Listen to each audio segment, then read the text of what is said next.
Ed Reardon's Week by Christopher Douglas and Andrew Nichols.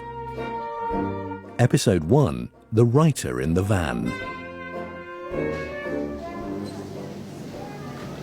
Hello, I'm room 376. Yes, Mr. Reardon. I did make a call about the waste bin in your bathroom pod, but I'm afraid it's a standard size. Anything bigger would compromise the overall design of the As I Say pod. No, I've reached an accommodation with that. I simply force the side window open and throw it all The out. window restraints are there to prevent our guests from self-harming. Oh, yes, there was a similarly asinine health and safety arrangement in my room at university. Really? As long ago as that?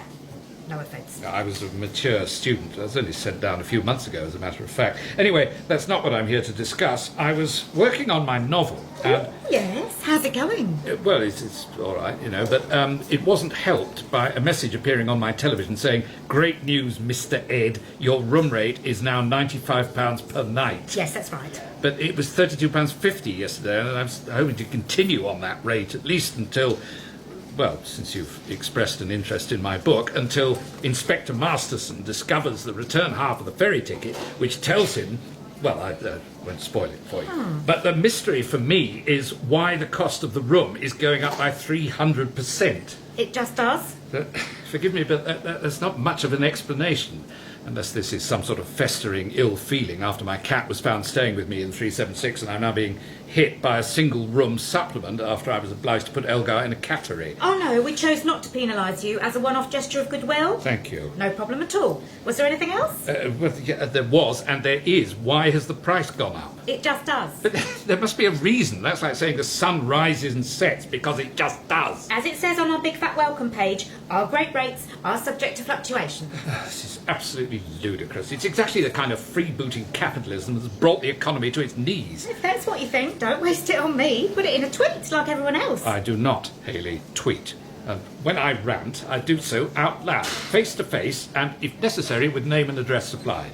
Yes, I was going to give you some feedback on that, because we've had complaints from rooms 374 and 378 about the shouting this morning. No, that wasn't personal abuse. That was a normal human response. Firstly, to not being able to get Radio 4 on my television. Oh, put Kiss on, I do when I need to distress, like now.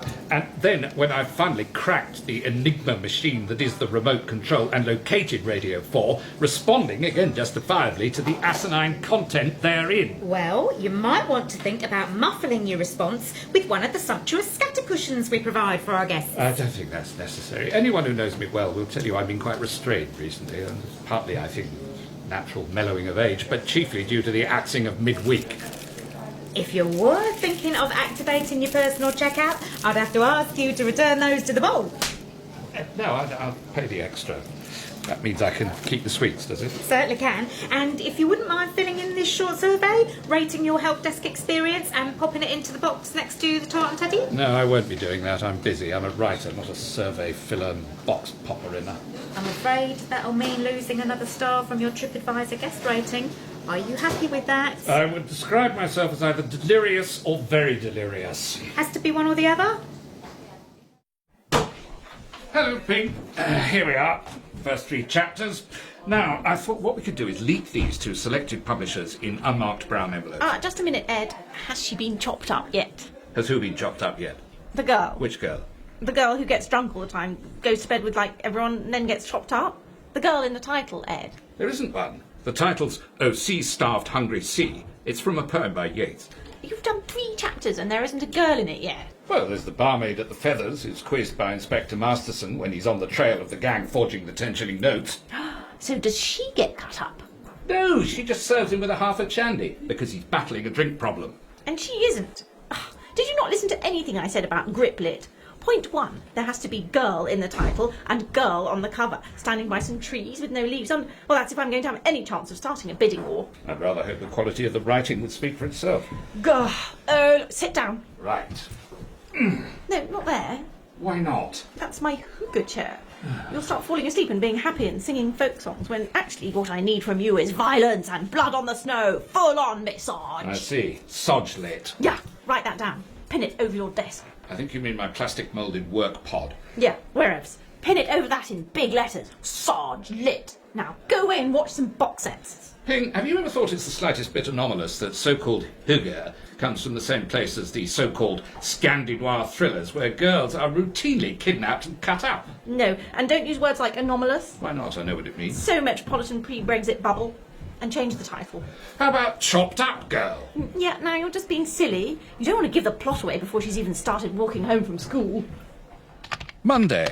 It's rare indeed for an author to enjoy complete creative freedom to write what he or she likes. We can't all be J.K. Rowling, writing as J.K. Galbraith or whatever she calls herself, confident in the knowledge that not only is publication guaranteed, but also a television series, branded mint cake, headscarves, and guided tours of Pagford, now rivaling the Bronte country as a literary mecca. But I've been granted a taste of this privileged existence thanks to Jaz Milvain's remake of my 1974 jeu d'esprit, Sir Jasper's Breakfast. Though by no means a success in terms of box office returns, critical reaction, entertainment value, let alone humorous content, the upfront money has at least enabled me to live in a budget hotel and give myself, Georges Simenon-like, 2 weeks to hammer out what I hope will be the first of many Inspector Masterson mysteries. Might be 3 weeks if you include overcoming the hostility and blank incomprehension of my agent. I mean, what's this? Masterson floored the Wolsey's accelerator with a polished oxblood brog. Brogue. It's a period detail, Pink. Part of the pleasure of this story is that it doesn't unfold through text messages and mobile phone conversations. So he's got a brog and no smartphone, and there's no chopped up girl either. Are you trying to make me look ridiculous at Faber and Asda and Aldi? How does this Inspector No-Mates talk to people? Man to man. Or he goes into a kiosk and presses button A. Or B. Actually, I'm not sure which it is. But that's one of the joys of historical research. There'll be people all over the country breathing deep sighs of satisfaction as they read this. Just before they cark it in their care homes. Crucially, they'll have already bought the book. Ed, I'm trying to helpfully deconstruct. Or demolish, to put it another way. Exactly. Before you go any further with this madness. Madness with a nostalgic setting and a detective driving a vintage car, not entirely unknown in the weekend schedules. Sunday night TV with cars? Sounds like you need me and Sarah Lancashire in on this conversation. Hello, Jaz. Just on my way for a bit of brekkie. Ping, any word on Bridget Jones's babysitter? Yeah, they're a bit meh about your suggestion she should be a zombie. Oh, Meh about one of Jaz Milvain's ideas. I find that hard to believe. maybe I should change my movie database entry from director to Helmer. Do you think that would give me more cred with the Ute? And you can take that look off your face, Reardon. At least my face is an honest reflection of who I am. Lived in, it's unbotoxed, showing the wisdom of years. It doesn't have rivulets of hair dye running down it every time it rains. Shut up. So, what is this Sunday night crap you're cooking up? Not that I'm interested. It's a retro detective novel with no Snapchat, old money, and the missing girl's missing from it. Oh, well, you definitely need Sarah Lancashire then. But you can't have her disappearing. Why not? Kill off your star early doors, worked in Psycho. And there'd be an outcry, Jaz. She's almost as big a national treasure as you are. Very true. There'd be a huge online petition. Sign up to ensure this man never helms anything ever again. I'm ready to click on it now, actually. What are you printing out, Ping? Is it autumn residuals time? Ooh, another bit of Tenko lolly. If it's more than £1, I'll join you for breakfast, Jaz. No, these are my travel docs. I'm getting the train to Sheffield. What do you want to go there for? I'm trawling the Unibar for the next generation of stand-ups. There's 20 of them on tonight, one after the other.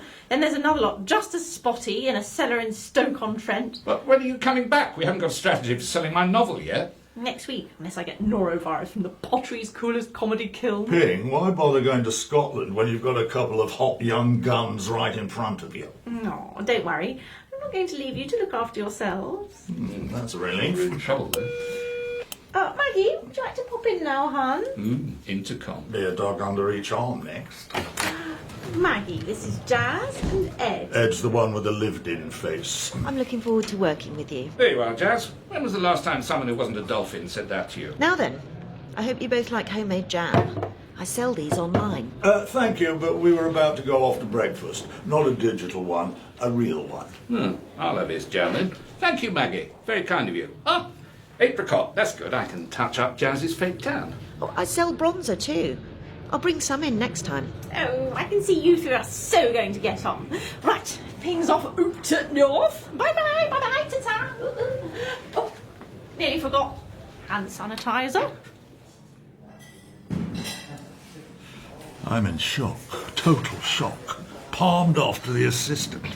tossed on the scrapheap like some... Well, you're the writer. No, I thought it was until Ping's critique of my novel. I haven't been humiliated like this since I had to travel club class to Cannes.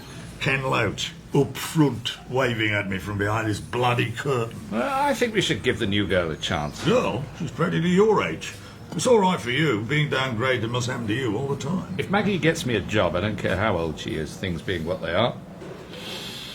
See, they're still spelling sausage with a D on the blackboard in here. If you're sensible, you'll have the Milvain special. Extra tomatoes and fried bread. Thank you. I'm surprised it's not called the Sir Jasper's Breakfast in honour of our recent collaboration. It was until the film came out. I don't care. Who reads the critics anyway? Well, they obviously did. They also seem to have been following the court reports. Quite a few autographed celebrity photos missing from that wall. Yes, it's taken a bit of a pounding recently. But I'm still there, between Jermaine Greer and Dale Winton. I don't see any photos of Maggie Jampot, or whatever she calls herself. I think we should see what she can do. I googled her when you went for your second P. She used to work on the Telegraph magazine. She should have plenty of contacts. Well, I had time to Google too, while you were trying to hang your coat on that wall light. And let me tell you, jam and bronzers are only the beginning. She's got a website selling knitting patterns. I know, and she imports candles, designs draft excluders. I'm a gun for hire riding into Tinseltown. I need personal management, not an embroidered snake that goes at the bottom of the front door. She's wearing it round her neck in the photo, like a feather boa. At her age. For heaven's sake, I'm being given a Lifetime Achievement Award next week in Rotterdam. Said it was Prague when we were in the taxi. I put that on hold till I know whether or not they've got step-free access to the podium. Can catch you out there. If you don't get up there in 30 seconds, the band's started again. You look like a right nana. You see, this is what an agent should be sorting out. Has it occurred to you, Jaz, that's why Maggie's been hired, to look after the senior clients while Ping chases fresh meat in Sheffield? You speak for yourself, mate. I'm still in my prime. How are you two young gents doing? Have you decided what you want yet? Yes, I'd like... What was it? I did know. Call Maggie, she might remember. Oh, really? Oh, this is egregious. Utter drivel. That'll be £2.50. Oh, hello, Stan. Can't you read? Unfortunately, yes, and a more meretricious example of cynical publishing than these girl titles I've yet to encounter. The sign says no browsing. You read it, you pay for it. Oh, I didn't get beyond the covers of these. Girl on another train, gone, girl, gone again, girl on the rail replacement bus. You've dropped the Da Vinci Girl on the floor. That's £3. This is an even more vacuous phenomenon than the colouring in books. I don't care how many publishing houses they save from bankruptcy. It's a whole shelf of second-hand ones over there. 50p unmarked, already coloured in £1. That was my idea. British Heart Foundation missed a trick there. So you work in this charity shop? Hello, Mr. Reardon. Hope you're not applying for a volunteer post because we're fully staffed. Well, you could try coming back in the winter. If there's a flu outbreak, that'll bring in a ton of new stock. It'll be all hands to the pump. I'm planning a new clothing department. Suits, fleeces, cargo pants, all with cuff suites and polos removed, of course. The Dead Dads range. Oh, Stan. I may have to revise my opinion about these girl books being a cynical nadir. I'm glad to see my writing classes have given my students an enduring connection with literature. And books and Pearl's furniture. So if you want that chair you're sitting in, it's £25, and I can do you the table for another 25 because the top's splintered. Looks like a school kid's tried to scratch a swear word with his compass. Or her compass.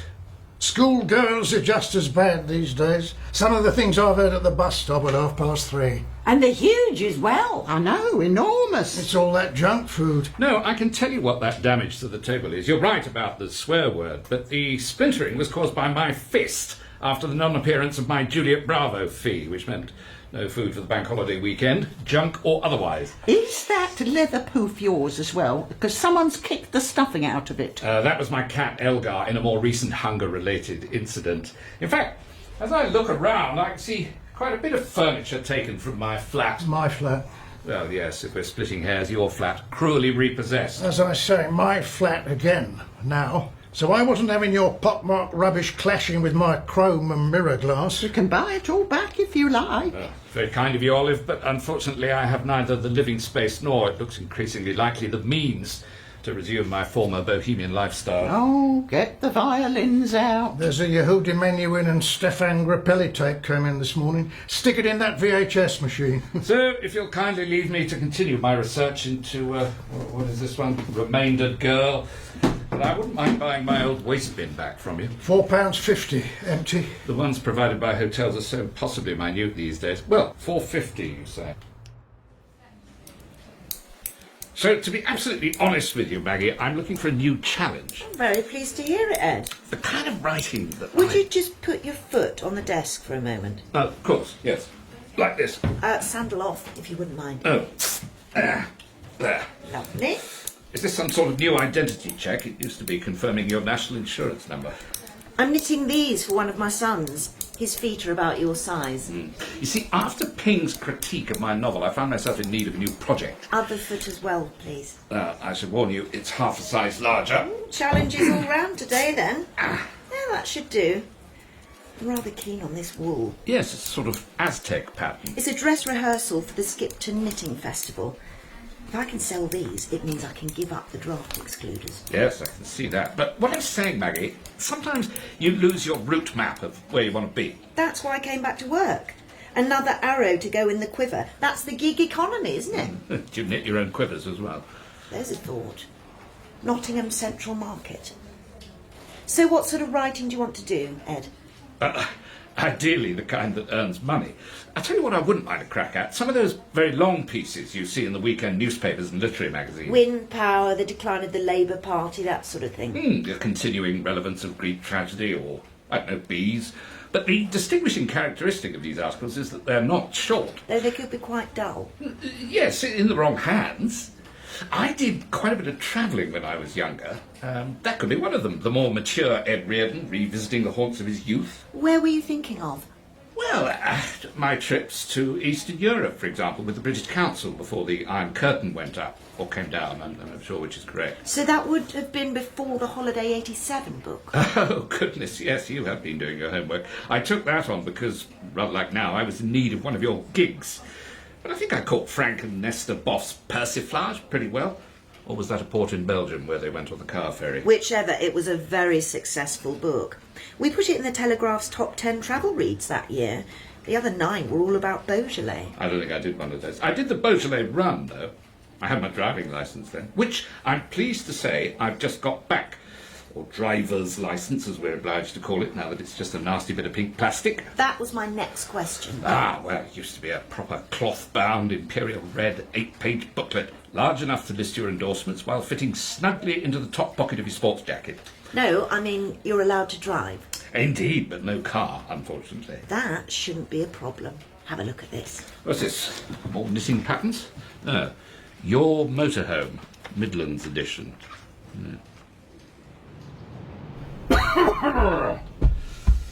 Right, Elgar, that's your berth up there. We'll keep the ladder down, then you can come and go as you please. Oh, carpet on the ceiling, I see. Hope you'll be all right with that. Wake up in the middle of the night, you might think you're the wrong way up. No, don't scratch it! The Prairie Bandit Mark 6 is only ours for the weekend. What else have we got? Fridge, microwave, bathroom. Oh, and another minute waste bin. Honestly, what sort of homunculi do these designers have in mind? Oh, no, I see, it's the doings. I think I might have to share your litter tray, Elgar, if you don't mind. Motorhome fixtures and fittings have moved on, technologically, if not aesthetically, since the last time I was in one of these things. The floral upholstery takes me back to the Juliet Bravo unit car park. My tryst with the dog handler ran its brief course on just such a fold-out bench seat as the one I'm working at now. In fact, I might allude to the romance in my debut column for your Motorhome Magazine, how the 2 Alsatians chained to the wheel arch added danger to the proceedings as they snarled at every slight movement of the Contiki dalesman. On reflection, that may be a little too Rabelaisian for the readership. Though, on the other hand, it might be just what they crave. A revolutionary leap forward to rival the slide-out dinette table with its handy graphite effect mug holders, which has been causing such controversy in the letters section. But whichever way I tackle my review of The Prairie Bandit, it will, I trust, be the kind of long read that will be treasured as literature and a celebration of the freedom of the open road.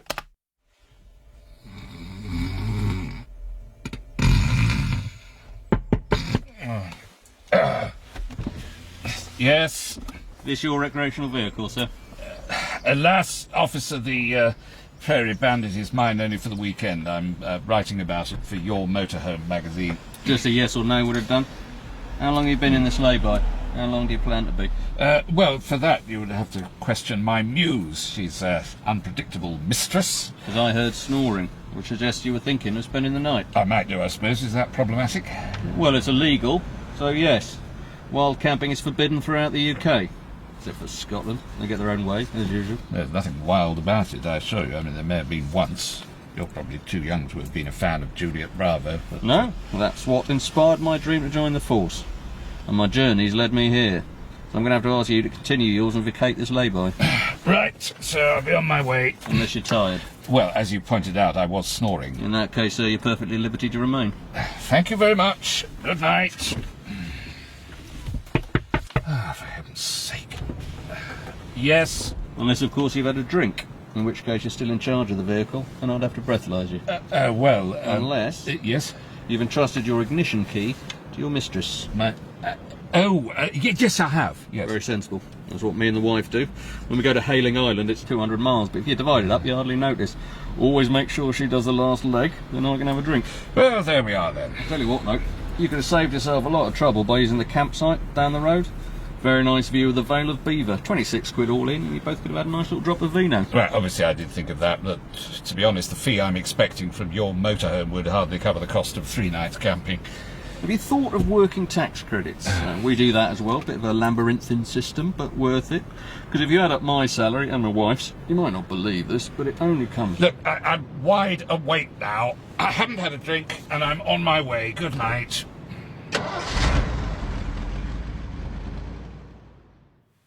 Morning, Ping. Maggie not around. Buying wool. The shop next door went bust, so she's filling her booties. The old haberdashers. Oh, that's a shame. It's been there 200 years or something. Yeah, about time it went. It's going to be a coffee shop, still called the Old Haberdashers, though. Recycling. How kind to the planet. That's going to be super handy. Yes, because I can see there are only, 4 coffee shops on this side of the road. Why do you keep going to the window? Are you doing your steps? I'm only on 2,500 so far today. When they open up next door, that'll be even fewer steps. Decisions. I'm keeping an eye out for traffic wardens. Oh, that's a job that'd be really good for getting your steps in. You'd be up to 10,000 and finished by mid-morning. It's a very slow and insouciant walk they cultivate. Still be in Bibendum by 12, get a table, easy peasy. So, I read your nov, right? I had to do something standing on the train all the way back from North. Was your trawling expedition for young talent not successful? No, I signed them all up. About 200 ugly boys, some of them really ugly. And not one of them able to wipe their own bottoms. Careful, Ping, you're beginning to sound like someone in her 30s. How are you going to look after all their, shall we say, needs? First I'll find out which ones have got rich parents and then get rid of the others. Easier still. You've no idea, Ed. All they do is moan about money and talk about their podcasts and blow raspberry vape smoke at you. Honestly, you're like Michael Palin compared with them. So, the guy in your book, Inspector Doodah... Oh, yes, what was his name? What if he was like the murderer who did all the chopping, but he doesn't know it because he's like bipolar? Ah, your Motorhome Star columnist. Really? Yes, really. They love every word of it. Uh-oh, there's a big but coming, Ed. You're really getting the hang of agenting, Maggie. No buts. They want you to write for them every month. I think that's the quickest response I've had to a piece of work in all the 30 years I've been with the agency. Well, apart from the Marigold Hotel massacre proposal. Yeah, that came back before I even pressed send. So I won't have to drive the Prairie Bandit back to Luton this afternoon. No, you can keep it for the time being. They want you to get a piece in for the 2018 summer special by tomorrow afternoon if you can. They'd like you to take on the Peak District. So soon? They think you're ready for it. Will they pay me to spend the night in a campsite? No, because they love the wild camping and the funny policeman. Just keep being yourself, Ed, and getting into scrapes. Oh, there was just one thing. Finally. Can you mention the cat a bit more? No. You could always turn it into a road movie. Oh, I'll find out about the film rights. Get Jaz to direct it. He's busy. I got Jaz a gig too. There is one thing you could help me with though, Ping. Yes? Can you hold your arms out in front of you, like so? Then I can roll this wool into a ball. Oh. Before you do that, Ping, if I'm heading up north myself this afternoon, perhaps you could empty the cartridge from my porta potty. Oh! Just think of it as another 50 steps. OK, OK, everyone. Last shot of the day. Turn over, Steve. We're starting on the fountain. Pan round to get the peacocks on the lawn. Bit more bird seed, keep 'em there. Past the sundial, up the access ramp and discover dawn on the comfortable bench at the top of the steps. Action dawn. Whatever your mobility, every Visit Derbyshire attraction has the answer, whether it be a birthday treat for mum or be it a fun day out with the kids. And cut. Who's that bloody idiot driving into shot? He's only ruined the entire take. Do you want another one? No. Onwards. Into the stables restaurant for the pickups with the cheese scones. Relax the bench. Excuse me, can I park here overnight? I might have known. Success, Elgar. I'm glad we parked here. Annoying the film crew, that'll be 200 words. Anecdote about Jaz Milvain in 1978, that's another 400. A peek at the peaks is writing itself. Is this where they put the homeless these days? Not the kind of trailer I'm used to, of course. Jaz, can you just remind me of the exact words Sally Field used to get you out of her trailer, or she'd call the police? I think a journalist should always check his facts. Alternative facts, I think you mean. Maggie got this for you, did she? Managed to squeeze it in between Lifetime Achievement Awards? Yes, I'm being flown out to Prague, but I've just got time to discover Derbyshire, then the Lincolnshire Wolds. You and me both, compadre. I'm heading over towards the Wash myself tomorrow. Maggie's still very well connected. You can give me a lift. This isn't the most uncomfortable accommodation I've ever experienced. Would you mind putting your shoes back on? No, you can go up there with the cat. Very distinctive socks, Aztec pattern by the look of it. Did Maggie give them to you? Yes, they're not quite big enough, but very comfy. Anyway, you got the pot of homemade jam. Honours even, I'd say. Wouldn't you?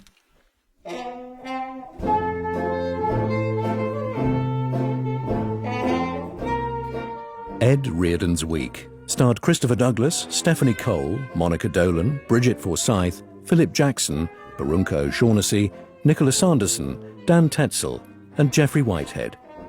It was written by Christopher Douglas and Andrew Nichols. The producer was Dawn Ellis and it was a BBC Studios production.